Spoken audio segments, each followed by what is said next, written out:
Good afternoon friends, welcome to my channels Aditi Desi cooking. खूप दिवसांनी मी आज रेसिपी दाखवणार आहे तुम्हाला. काही याच्याने मी काही रेसिपी टाकू शकली नाही, तर चला आज मी तुम्हाला, आता उन्हाळा पडलेला आहे, काहीतरी आंबट चिंबट खाऊ वाटते, तर इन्स्टंट असं कैरीचं लोणचं मी आता करणार आहे. माझ्या गार्डनमध्ये एक फ्रेश असं आंब्याचं झाड आहे केशरचं, तर मस्त लदबत अशा कैरी, हे बघा, हे कैरी लागलेली आहे याला. तशा या भरपूर कैऱ्या अशा लागलेल्या आहे. आपण आता या तोडू आणि फ्रेश असं कैरीचं लोणचं कसं बनवायचं आणि त्याचा कसा मजा आनंद घ्यायचा, चला आता बघूया.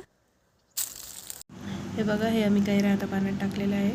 थोड्या वेळ पाण्यात राहू देऊ, तोपर्यंत मी लागणारे साहित्य तुम्हाला दाखवून देते. तिखट, आता 2 कैरीचं करते, त्यानुसार मी तिखट तुम्ही कमी जास्त घेऊ शकता, तुम्हाला जसं लागेल तसं. नंतर मीठ, लसूण, तेल, मेथी, नंतर सोप. आणि जर तुम्हाला हा रेडीमेड मसाला कॅपऱ्याचा नाही तर रामबंधूचा असतो, हे जर तुम्हाला टाकायचं असेल तर तुम्ही ते टाकू शकता. पण मी विदाऊट मसाला, रेडीमेड मसाला हे करणार आहे. त्याची टेस्ट खूप वेगळीच लागते. चला तर बघूया कसं करायचं. चला, लसूण आपण खलबत्त्यात बारीक करून घेऊया, कुटून घ्यायचं आहे. त्याच्यात त्यांना थोडी सोप पण आपण बारीक कुटून घेऊ.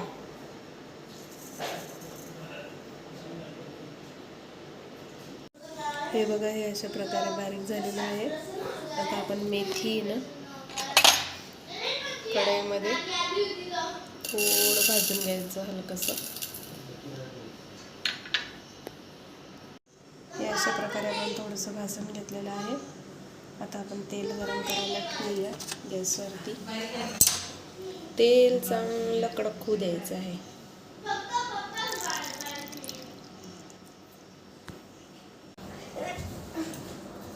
हे मी तेल एका भांड्यात काढून घेतलेलं आहे.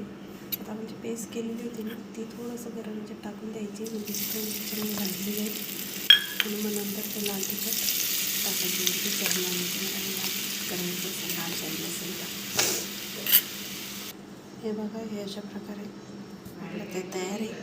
आता आपण थोडंसं थंड झाल्यावर लाल तिखट, मीठ, मेथी वाटल्यास तुम्ही टाकू शकता याच्यात. थोडं थंड होईल.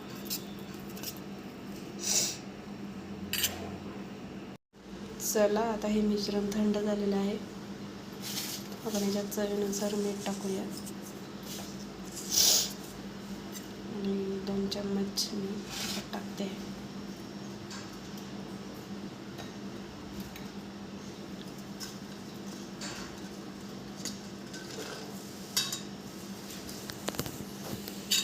अशा प्रकारे काढून घेऊया.